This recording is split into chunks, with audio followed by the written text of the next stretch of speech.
pas. Ceci est suffisant à ce propos. Mais revenons à notre sujet, car lorsque Zahir Anpin et Noukba se trouvent uniquement dans le secret d'une fève, ils doivent se trouver à cet endroit par le secret de la grossesse dans les entrailles de la mère afin qu'aucun étranger ne puisse s'attacher à eux. Et même là, ils se tiennent dos à dos. Mais lorsqu'ils sortent, au moment où leur vient le rouac, c'est-à-dire au moment de l'allaitement, alors la mère repose sur eux par le secret du verset, ils planent au-dessus de ses petits, et ils se trouvent dos à dos. Ensuite, au cours de la croissance, leur vient la Neshama de Gadlut qui correspond au cerveau se trouvant du côté d'Ima, mais il leur manque encore les cerveaux du côté d'Abba c'est-à-dire de Okma qui est appelé Eya. Cependant, ils se trouvent alors déjà face à face et s'accouplent, bien qu'il y ait encore un manque. En vérité, lorsqu'ensuite leur vient également la Eya et la Yeshida, puis l'environnante de la Eya, et enfin l'environnante de la Yeshida elles sont alors complètes. Mais ceci ne se réfère qu'à leur élévation dans la barbe d'Arik Anpin. Ceci est suffisant à ce propos.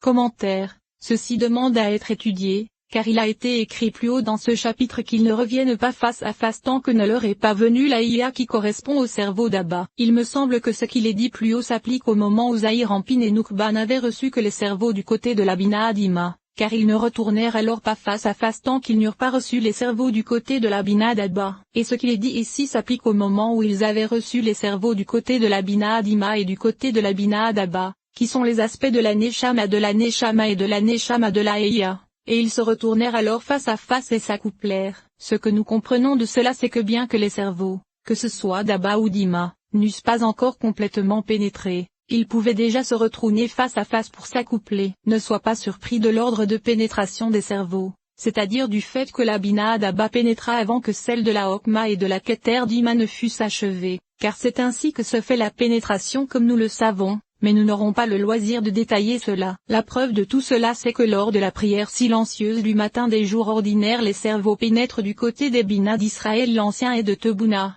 et c'est grâce à cela qu'ils se retournent face à face et s'accouplent. Et c'est lors de ce retournement que les cerveaux du côté des Okma d'Israël l'Ancien et de Tebouna pénètrent. Ainsi, Jacob et Rachel peuvent s'élever vers Ezed, Géboura et Tiferet.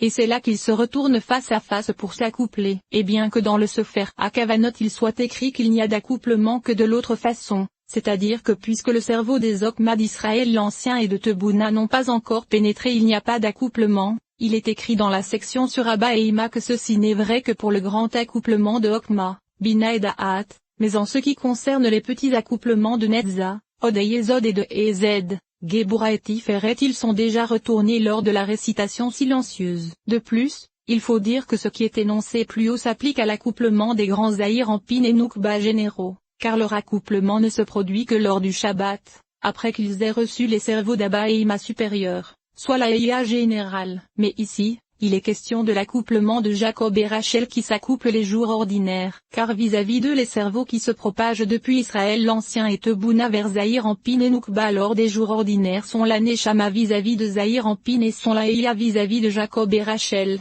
car ces derniers se trouvent au troisième niveau. Troisième paragraphe.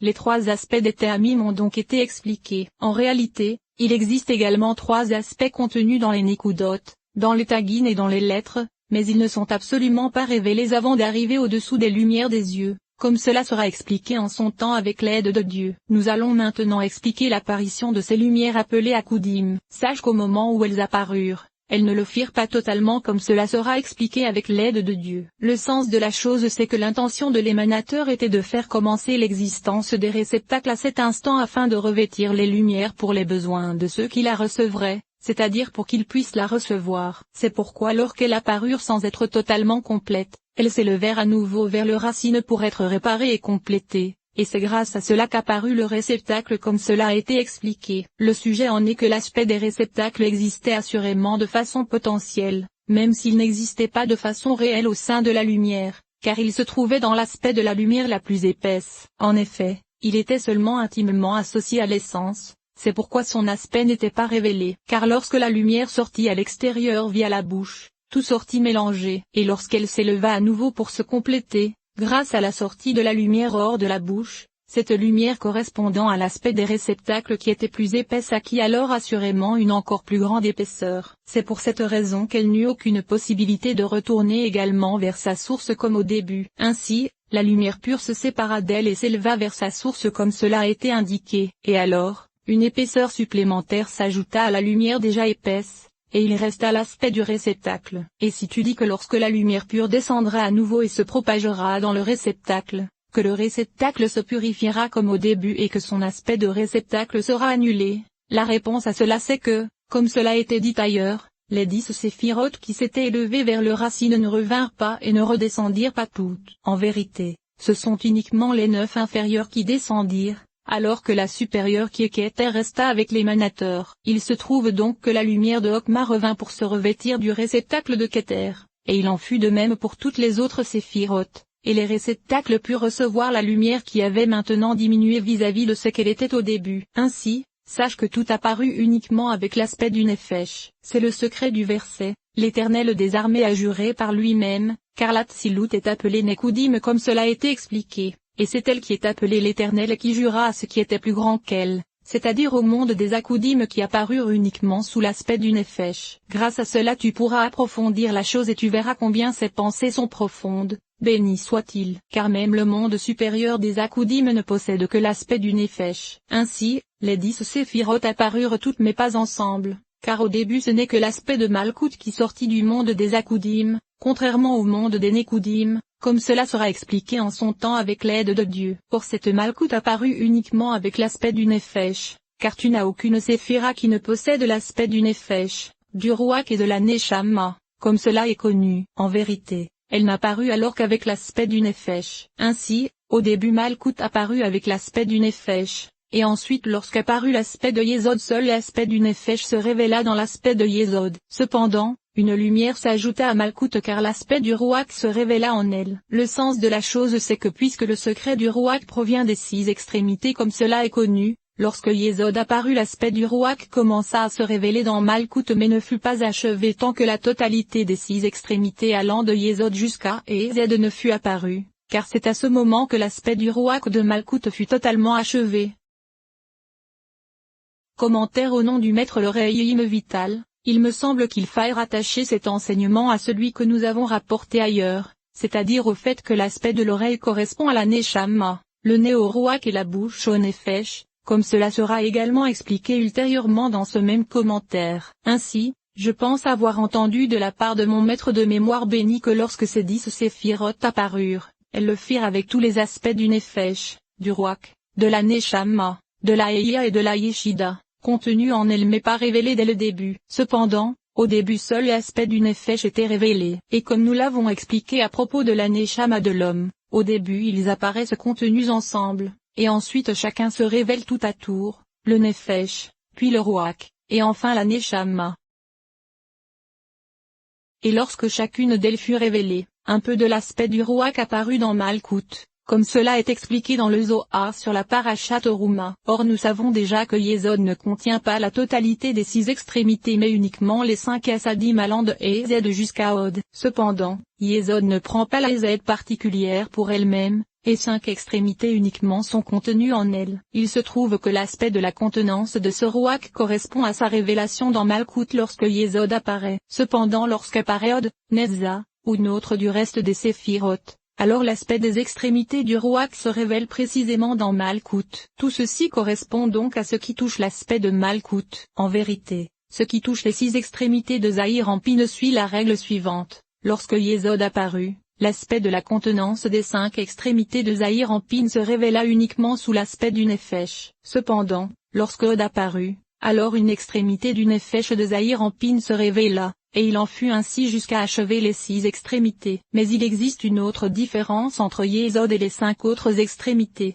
car lorsque Od apparut elle donna de nouveau la force de sa contenance à Yesod qui correspondait uniquement à l'aspect du Nefesh. Et il en fut ainsi pour toutes, jusqu'à ce qu'Ezed apparaisse et donne également la force de sa contenance à Yesod. Mais ceci ne fut pas le cas pour les 5 autres extrémités car lorsque l'une apparaissait, elle n'ajoutait absolument rien à sa voisine puisque tout était égal. Cependant, lorsque les 6 furent achevés, la totalité de Zahir en Pine fut alors achevée par l'aspect du Nefesh. Ensuite, Bina apparut uniquement sous l'aspect du Nefesh pour elle-même, sous l'aspect du Ruach pour Zahir Anpin, et sous l'aspect de la Neshama pour Malkout. Puis Okma apparut sous l'aspect du Nefesh pour elle-même, sous l'aspect du Ruach pour Bina, sous l'aspect de la Neshama pour Zahir Anpin, et sous l'aspect de la Eya pour Malkout. Et enfin Keter apparut sous l'aspect du Nefesh pour elle-même, sous l'aspect du Ruach pour Abba, sous l'aspect de la Neshama pour Ima, sous l'aspect de la Eya pour Zahir Anpin, et sous l'aspect de la Yeshida pour Malkout. Ainsi, lorsque Keter qui est la dernière de tout apparut, elle ne le fit que sous l'aspect du Nefesh. Ceci constitue le secret du verset, l'Éternel des armées a juré par lui-même, comme cela a été indiqué. Et même cet aspect du Nefesh de Keter ne resta pas dans le monde des Nekudim car il se dissimula à nouveau et resta attaché à son emplacement dans son émanateur. En vérité, lorsque Keter apparut il se trouve que Malkout fut complété vis-à-vis des 5 lumières intérieures que sont le Nefesh, le Ruach, la Neshama, la Eya et la Yeshida. Ainsi, toutes les séphirotes que nous avons mentionnées étaient déficientes puisqu'elles apparurent incomplètes. C'est pourquoi elles durent s'élever pour retourner vers l'émanateur afin de recevoir de lui leur achèvement. En vérité, lorsqu'elles revinrent c'est Keter qui revint en premier. Il se trouve qu'elle sortit la dernière mais rentra la première. Et ce fut l'inverse pour Malkout, car elle sortit la première mais rentra la dernière. C'est le secret du verset, je suis premier, et je suis dernier. L'explication de ce verset s'applique aussi bien à la Séphira Keter qu'à la Séphira Malkout. Cependant l'une est l'inverse de l'autre comme nous le savons, car Ani est une appellation de Malkout alors que son contraire Zéin est une appellation de Keter. Voici que lorsque Keter se dissimula à son emplacement, Okma s'éleva à l'emplacement de Keter et Bina à l'emplacement de Okma. Et il en fut de même pour toutes les autres, jusqu'à Malkout qui s'éleva à l'emplacement de Yesod. C'est grâce à cette élévation à l'emplacement de Yesod que de la lumière lui fut ajoutée, et elle obtint l'aspect d'une environnante correspondant à l'aspect de la Eya intérieure. Zahir Anpin s'éleva également d'un degré et lui fut ajouté l'aspect de la Yeshida à partir des lumières intérieures. Et ces 5 lumières intérieures furent alors achevées. Il fut ajouté à Bina l'aspect de la Eya intérieure, et à Okma l'aspect de la Neshama intérieure. Ensuite, Okma s'éleva dans l'émanateur, et Bina à l'emplacement de Keter. Il fut alors ajouté à cette dernière l'aspect de la Yeshida intérieure, et elle fut achevée dans ces 5 lumières intérieures. Il fut alors ajouté à Zahir Anpin une environnante correspondant à la Eya intérieure, et à Malkout une environnante supérieure qui correspondait à la Yeshida intérieure. Puis Ezed s'éleva à la place de Keter car Bina s'était élevé dans son émanateur. Et il fut alors également ajouté à Zahir Anpin l'aspect d'une seconde environnante supérieure correspondant à la Yeshida intérieure. À partir de là, Zahir Anpin et Malkout n'obtinrent plus aucune addition de lumière. Le sujet en est, selon une introduction que tu dois connaître, qu'il est écrit que chaque aspect de chacun des mondes et de chaque parsouf contient 10 séphirotes, ni plus ni moins, 10 pour la lumière intérieure, et 10 pour la lumière environnante. En vérité, les 10 intérieures sont contenues uniquement dans 5 car elles correspondent aux 5 aspects des parsoufim qu'elles possèdent, comme cela a été indiqué ailleurs, c'est-à-dire à Arik Anpin, Abba, Ima, Zahir Anpin et Nukba. Et elles sont elles-mêmes appelées Nefesh, Ruach, Neshama, Eya et Yeshida de la contenance de chaque monde. Il en est de même pour la lumière environnante, c'est-à-dire qu'elles sont dit contenues en 5. En vérité, sache que toutes les lumières, tous les mondes et tous les parsoufim à partir du nez d'Adam Kadmon et au-delà, chacun de ces parsoufim possède toujours tous ces aspects en totalité, c'est-à-dire les 5 de la lumière intérieure contenant 10 séphirotes particulières, et les 5 de la lumière environnante contenant 10 séphirotes particulières. Cependant, à partir de la bouche d'Adam Kadmon et en deçà jusqu'à la fin de tous les mondes, il n'y a que les 5 de la lumière intérieure et les 2 environnantes supérieures qui correspondent à la Yeshida et à la Eya. De plus, la lumière diminua à partir de là, c'est pourquoi dans ce monde correspondant aux lumières qui sortirent de la bouche d'Adam Kadmon, il n'y avait que les 5 lumières intérieures et 2 lumières environnantes, et pas plus. Souviens-toi de cette introduction. Ainsi, dans le monde des Akudim Zahir Anpin et Nukba étaient plus grands qu'Abba et Ima car Zahir Anpin et Nukba se trouvaient face à face alors qu'Abba et Ima se trouvaient dos à dos. Le sujet en est que Zahir Anpin et Nukba avaient achevé tout ce dont ils avaient besoin,